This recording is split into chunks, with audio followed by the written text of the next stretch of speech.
નમસ્કાર. આજના ITI e learning પ્રોગ્રામમાં હું પ્રદીપ પ્રજાપતિ, સુપરવાઇઝર ઇન્સ્ટ્રક્ટર, ઔદ્યોગિક તાલીમ સંસ્થા દહેગામ, આપ સૌનું હાર્દિક સ્વાગત કરું છું. આજે હું આઈટીઆઈમાં ચાલતા મિકેનિકલ ગ્રુપ અંતર્ગત હોલો અને સોલિડ પંચના ઉપયોગથી હોલનું પંચિંગ કરવું એ પ્રેક્ટિકલ વિશે આપ સૌને તાલીમ સહ માર્ગદર્શન આપીશ.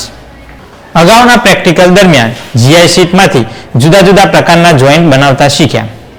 તમે શીટ મેટલ પર રિવેટિંગ કરેલું તો જોયું જ હશે, તેમજ ગાસ્કેટ અને રબર શીટમાં હોલ કરેલા જોયા હશે. તો આવા હોલ કરવા હોલો પંચ તથા સોલિડ પંચનો ઉપયોગ કરવામાં આવે છે. તો આપણે આજે હોલો તથા સોલિડ પંચ વડે પંચિંગ કરતા શીખીશું.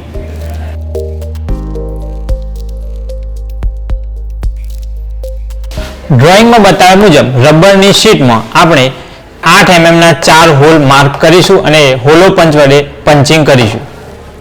એ જ રીતે જીઆઈ શીટમાં આપણે 6 mm ના 2 હોલ માર્કિંગ કરી અને પંચિંગ કરીશું સોલિડ પંચનો ઉપયોગ કરી. હોલો પંચ અને સોલિડ પંચની મદદથી પંચિંગના પ્રેક્ટિકલમાં આપણે ડિવાઈડર, હોલો પંચ, સોલિડ પંચ, સ્નીપ, સ્ટીલ રૂલ અને હેમરનો ઉપયોગ કરીશું. હોલો પંચ વડે હવે આપણે રબરની શીટ પર માર્કિંગ અને પંચિંગ કરીશું. એ માટે સૌપ્રથમ આપણે ડ્રોઈંગ મુજબ ચારે ધારથી 20 mm એક લાઈન માર્ક કરીશું.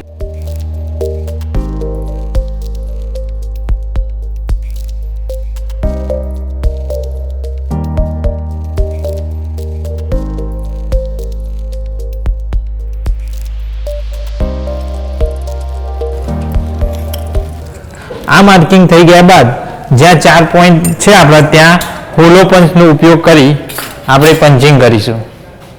હવે જ્યાં આપણા 4 પોઈન્ટ છે ત્યાં હોલો પંચ જે 8 mm ડાયાનો છે એના પર મૂકી અને હેમરનો ફટકો મારીશું. આ જ રીતે હવે આપણે ચારે પોઈન્ટ પર પંચિંગ કરીશું. હવે આપણે જોઈ શકીએ છીએ ડ્રોઈંગ મુજબ આપણે 4 પોઈન્ટ પર પંચિંગ કર્યું છે. હવે આપણું જોબ તૈયાર છે. હવે આપણે જે શીટ મેટલ પર સોલિડ પંચથી પંચિંગ કરવાનું છે એ માટે આપણે માર્કિંગ કરીશું. એ માટે આ ધારથી 15 mm માપ લઈ એક લાઈન ડ્રો કરીશું. એ જ રીતે સામેની બાજુથી 15 mm માપ લઈ બીજી એક લાઈન ડ્રો કરીશું. ત્યારબાદ જોબની સેન્ટરમાં એક સેન્ટર લાઈન માર્ક કરીશું.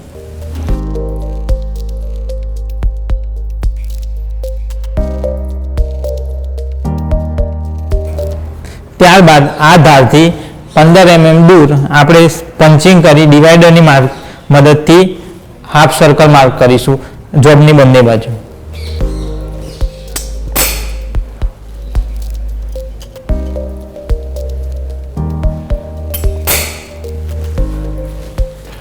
હવે આપણે સ્ટીલ રૂલની મદદથી ડિવાઈડર પર 15 mm માપ સેટ કરીશું.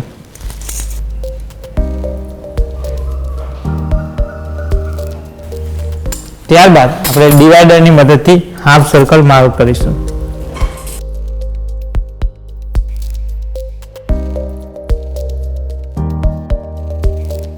ત્યારબાદ ડ્રોઈંગ મુજબ આ ધારથી 30 mm માપથી આપણે એક લાઈન માર્ક કરીશું. એ જ રીતે સામેની બાજુથી 30 mm ડિસ્ટન્સે બીજી એક લાઈન માર્ક કરીશું. ત્યાંથી આ લાઈનથી 25 mm અંદરની બાજુ એક લાઈન માર્ક કરીશું. એ જ રીતે સામેની બાજુ 25 mm લાઈન માર્ક કરીશું.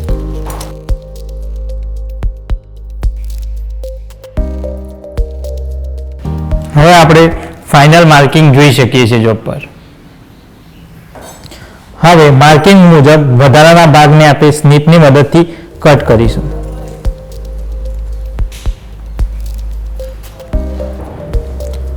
હવે કટિંગ થઈ ગયા બાદ સોલિડ પંચની મદદથી પંચિંગ કરીશું.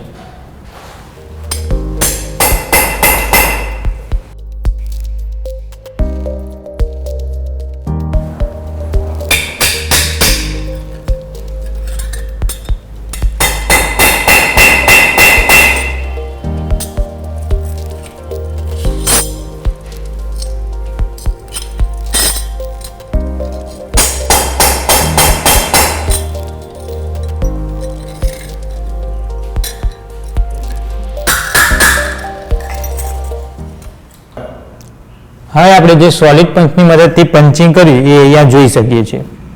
હવે આપણે બેન્ડિંગ કરીશું. હવે આપણે ધાર સીધી આવે એ રીતે બેન્ડિંગ કરવાનું સ્ટાર્ટ કરીશું.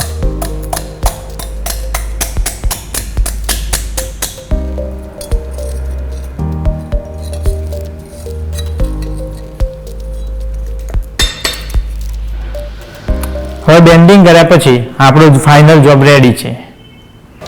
આજના આ પ્રેક્ટિકલમાં આપણે રબર શીટ તથા જીઆઈ શીટમાં હોલો તથા સોલિડ પંચનો ઉપયોગ કરી પંચિંગ કરતા શીખ્યા.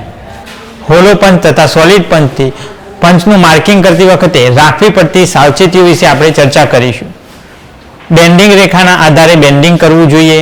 હેમરનું હેન્ડલ બરાબર ફિટ કરવું હોવું જોઈએ. હેમર વડે યોગ્ય બળથી ફટકો મારવો જોઈએ. તો આપણને આ પ્રેક્ટિકલ વિશે સંપૂર્ણ માહિતી મળી હશે. આ પ્રેક્ટિકલનો વર્કશોપમાં આપ યોગ્ય ઉપયોગ કરશો એવી આશા રાખું છું. આભાર.